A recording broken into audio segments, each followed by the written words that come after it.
Ashama harka fuunee kabajamtoota hordoftoota qaroo miidiyaa oduu keenya kan biyya keessaa fi biyya alaa qabanneesniif dhiyaanneetiin jirra hanga xumuraatti ni waliin tura. Itiyoophiyaan michummaa tarsiimoo gamtaa Awurooppaa waliin qabdu cimsuuf kutannoo qabdi jedhan Ambaasaadder Misgaanuu argama. Itiyoophiyaan michummaa tarsiimoo gamtaa Awurooppaa waliin qabdu cimsuuf kutannoo qabdi jedhan Ministeer Deetaan Ministeera dhimma alaa Ambaasaadder Misgaanuu argan. Ambaasaadder Misgaanuun yaa'ii waliigalaa Itiyoophiyaa fi gamtaa Awurooppaa afraffaa Finfinneetti taa'ame irratti hariiroo tarsiimaa qaban jabeessuuf kutannoo qabaachuu ibsaniiru.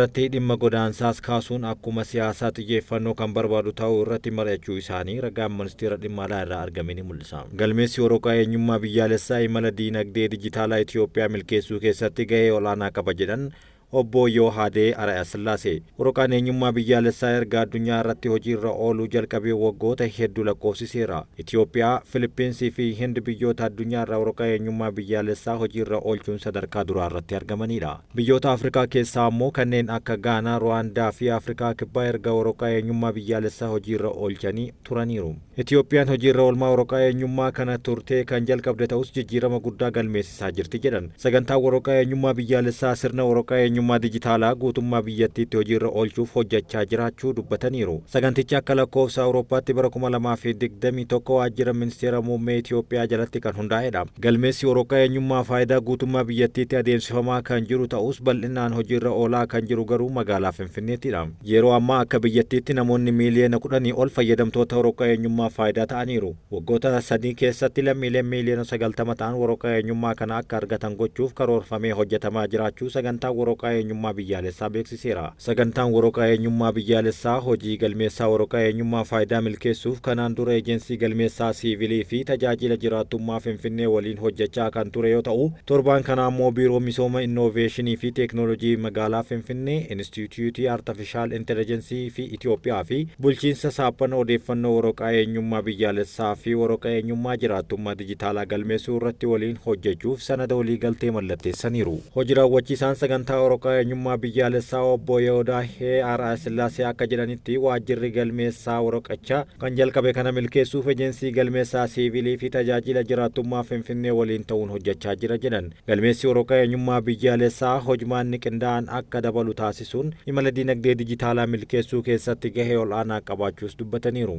Galmeessaa waraqaa eenyummaa kana milkeessuuf dhaabbilee teeknooloojii garaa garaa waliin hojjechaa jiraachuu himanii waraqaan eenyummaa kun lammiilee tajaajila dhaabbilee mootummaa fi dhuunfaa sadarkaa biyyaatti kennan karaa onlaayiniin haala si'ataa fi haqa qabeessaa fi malaammaltummaa irraa bilisa ta'een kan kennu ta'uu dubbataniiru. Waajjirichi hawaasni faayidaa waraqaan eenyummaa qabu hubatee akka galmaa'uu fi hojiin hubannoo hawaasaa gabbisuu bal'inaan raawwatamaa jiraachuus dubbataniiru. Oduu biyya alaatiin Afrikaan Kibbaa biyya Afrikaa jalqabaa pirezidaantummaa G20 fudhatte taate. Afrikaan Kibbaa kibxata darbe pirezidaantummaa garee G20 kan fudhatte yoo ta'u, garee biyyoota humna guddaa qaban dursitee biyya Afrikaa jalqabaati jedhamte. Pirezidaant Ramaphoosaan haasaa taasisaniin guddina diinagdee hunda hammatee misooma itti fufiinsa qabu tarkaanfachiisuuf akka xiyyeeffatan dubbataniiru. Maqaa uummata Afrikaa Kibbaatiin itti gaafatamummaa pirezidaantummaa G20 waggaa itti aanu fudhachuuf kabaja guddaadha jedhan pirezidaanti Cyril Ramaphoosaan. Afrikaa Kibbaa guddina diinagdee hunda hammatee fi misooma itti fufiinsa qabu tarkaanfachiisuuf akka xiyyeeffatu ibsuun walta'iinsa walqixxummaa fi itti fufiinsa akka mata duree yeroo aangoo kanatti fudhatetti dubbataniiru. Biyyi isaanii galmoota misooma itti fufiinsa qabuu fi waliigaltee fuulduraaf qophaa'ee cimsuuf tarkaanfiiwwan garaagaraa fudhachaa jiraachuu dubbataniiru. Gaazaa, Suudanii fi Yukureen haa ta'u hundi keenya namoota rakkinaa fi gidiraan irraan mudate waliin dhaabbachuun gamtaadhaan deeggaruu qabnas jedhaniiru. Ramaphoosaan balaa fayyaa hatattamaa ilaalchisuun G20 biyyoota weerara dhibee kanaaf saaxilamoo ta'anii fi uummata addunyaa biroos deeggaruu qaba jedhan.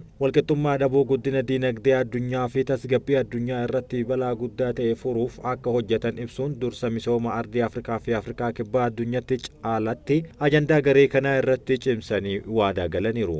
Gamtaan Afrikaa bara darbe walgahii gamtichaa Niiw Deelhiitti taa'een miseensa dhaabbata G20 ta'uun fudhatama argateera.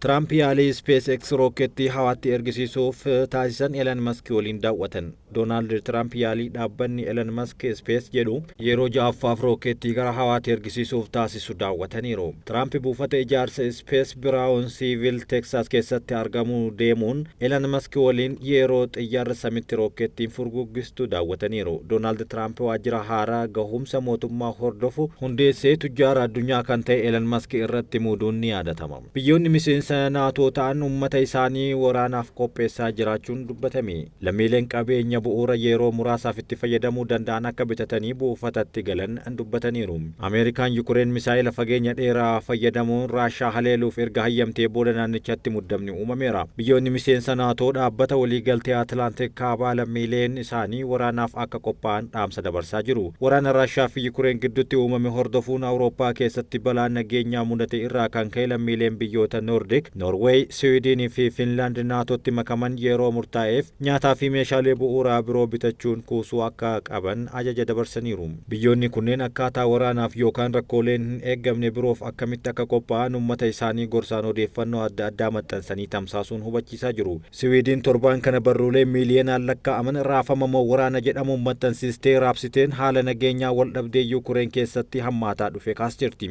Daarektarri eejensii bulchiinsa balaa tasaa siivilii Siwiidin Maayikel Firiisel akka jedhanitti haalli nageenyaa hammaataa waan ta'eef hundi keenya rakkoolee adda addaa fi dhumarratti waraana fudhachuu fi qolachuuf qophaa'uun dirqama jedheera. Fiinlaand marsariitii haaraa balaa muddamaaf qophaa'u kan jedhu eegalte yoo ta'u lammiileen Noorweey haala yeroo qilleensaa hamaan waraanni yookaan balaan biroo mudate dhiyeessii gahaa torban tokkoof turu akka qopheeffatan ajaja dabarsaa jiru.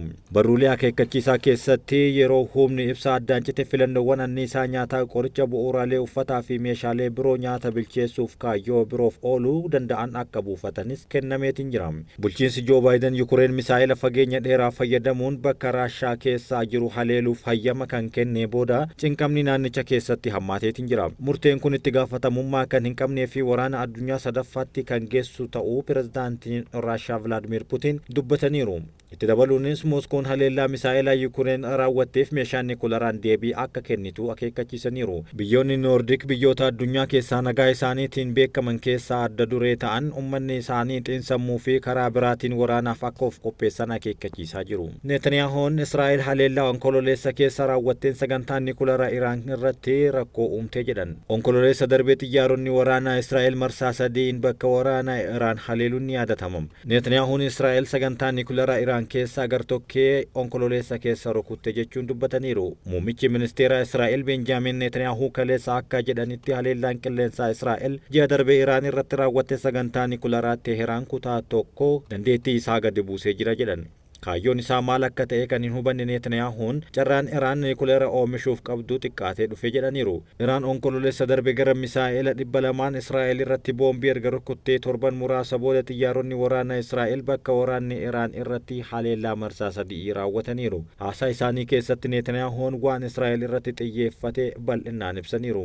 Haleellaa akkanaa Netaniyaahuun akka jedhanitti xiyyeeffannaan kun daangeffamee fi baatirii misaa'ilaa lafa irraa gara qilleensaatti balali'u kan Raashaan hojjetame S-300 naannoo Teheraanitti argamu hojii dhabsiisneerra jedhan. Netaniyaahuun itti dabaluun haleellaan onkololeessa baatirii sadan hafan barbadeessuun dandeettii Iraan boba'aa misaa'ila baalastikii fi fageenya dheeraa baalastikii oomishuuf qabdu irratti miidhaa guddaa geessisneerra jedhaniiru. Oduu xumuraatiin misaa'ila Ameerikaa fayyadamuun haleellaa Yukureen Mooskootti raawwatteef tarkaanfii haaloo bahuu kan fudhattu ta'uu Raashaan beeksifteerti. Misaa'ila fageenya dheeraa Ameerikaa irraa argame fayyadamuun haleellaa Yukureen Mooskootti raawwatteef tarkaanfii haaloo bahuu kan fudhattu ta'uu Raashaan beeksifte. Yukureen eeyyama pirezidaantii Ameerikaa Joo Baayiden irraa argatteen guyyaa kaleessaa misaa'ila fageenya dheeraa Raashaa haleeluun ni yaadatama. Kana hordofee waraanni Raashaa Yukureen caalmatti hammachuu ibseetiin jira. Raashaan haleellaa raawwatameef deebii madaalawaa kan laattu ta'us ibsiteerti. Haleellaa misaa'ila Ameerikaan Raashaa irratti raawwattee gocha itti gaafatamummaa hin qabne biyyoonni lixaa Raashaa irratti raawwachaa jiraachuus balaaleffatteerti. Gochi waraana haaraa biyyoonni lixaa Mooskootti labsan eeruun tarkaanfii madaalawaa ta'e sadarkaan kan fudhatu ta'uu akeekkachiisuu Aljaziiraan beeksiseera. Kabajamtoota hordoftoota qaroo miidiyaa oduu biyya keessaa fi biyya alaa kan qabanne isuma kana oduu tursuun isin waliin kan ture Amin Shubbiseetii waan nu dhageeffattaniif galatooma.